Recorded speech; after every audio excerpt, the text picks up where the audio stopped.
Last Thursday, my local Vodafone and O2 mast went offline, and it wasn't until this Thursday that it was fully back carrying 2G, 3G and 4G.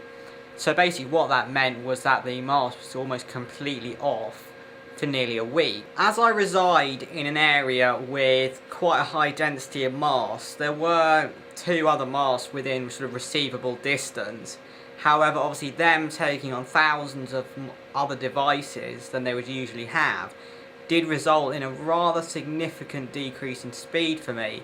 So I went from roughly 40 to 70 megabits per second to around 2 megabits per second, just because those sort of two other sort of receivable masts were just being almost like overloaded with the sheer number of sort of excess devices put on them. And this is a fairly sort of large macro cell which covers quite a large area. Now, while I don't know specifically why this mast went down, in this video I'm going to try and cover some scenarios why a mast would go down and roughly how long it would take to fix in each sort of situation. So here I've just got a rough kind of flow chart of the process of a mast sort of being fixed, and obviously first they have to identify what's gone wrong, and they've got a whole variety of electronic systems in order to do this.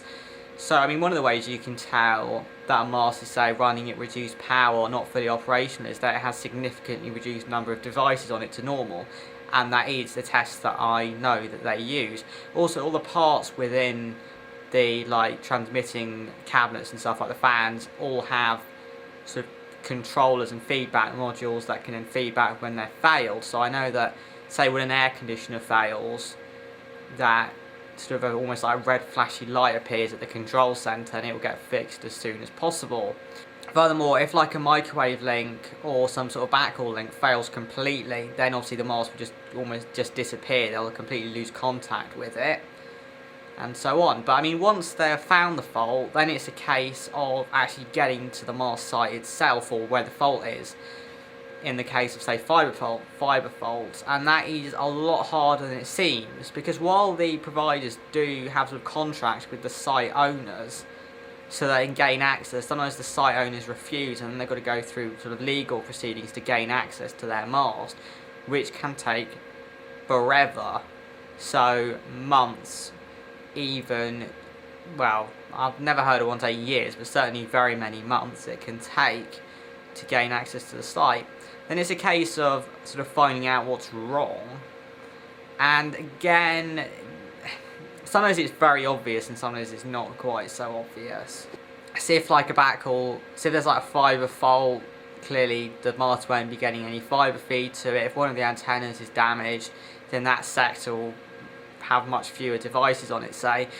And I mean, okay, once you've worked out what's wrong, then it's a case of replacing it. And in the case of very old masts, that isn't always easy to do, because they might not have any replacement equipment for what's gone wrong, and then that can potentially involve sort of a whole site upgrade, which again can take quite a lot of time. In the case of fibre faults, these can be quite hard to fix, because you've got to find actually where the break is on the fibre.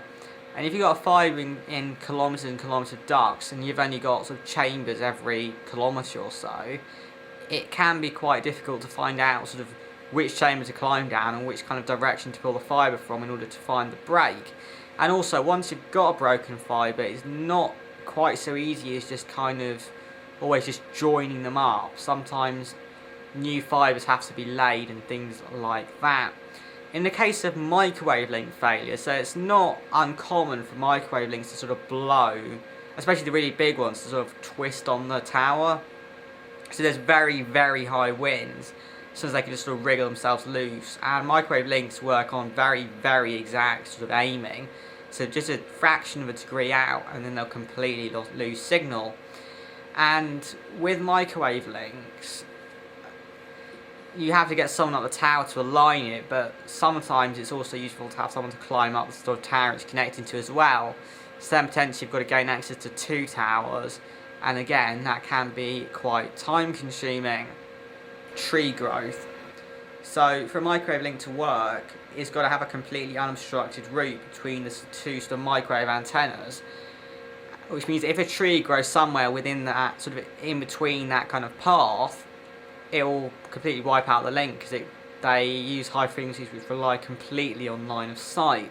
This complicates things a lot because the microwave link could be 20 kilometers, and a tree growth anywhere within that path could wipe out the signal. So you've also got to kind of try and trace your way along the actual link to try and find where the tree growth has occurred, and then you've got to get the tree cut, which isn't particularly easy either, because you have to get in contact with the sort of landowner and then organise the tree surgeon getting their permission and everything. So masts that rely entirely on microwave links, when a tree grows in the way, they can be off for quite a significant amount of time, especially if they can't find sort of an alternative mast to point the microwave link at. Once the fault is fixed, often they'll kind of, or certainly what I've heard is that they then go into sort of an engineer test sort of situation where only sort of specific test devices can connect to the mast, and then the engineers will kind of explore the area connecting to that mast to see that everything is working fully before they then let other devices on it, because a faulty mast sort of in a network of other working masts can cause all sorts of problems, especially if devices kind of wrongly connect to it.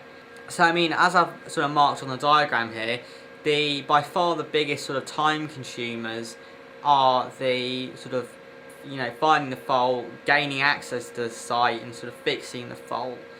I mean, quite often they will know about a fault very quickly within seconds or minutes, but gaining access to the site and then sort of finding the issue and fixing it can take 9-10 months, even longer potentially, especially, like I said, when there are sort of backhaul or equipment issues within the mast.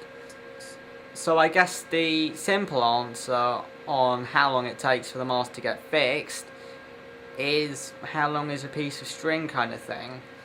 For many faults, they can get them fixed within hours or days, but for issues kind of almost outside of their control, it can take months and months. So I hope you've enjoyed this kind of look at potential times to fix. They are all kind of estimated and are very variable depending on sort of the issues and others that I raised. So I can't sort of guarantee that if you find out that your mast has got, say, a microwave issue, that it will be fixed sort of in the times that I've stated. But based on the sort of stuff I've done on forums and stuff, some of these estimates don't seem to be too off.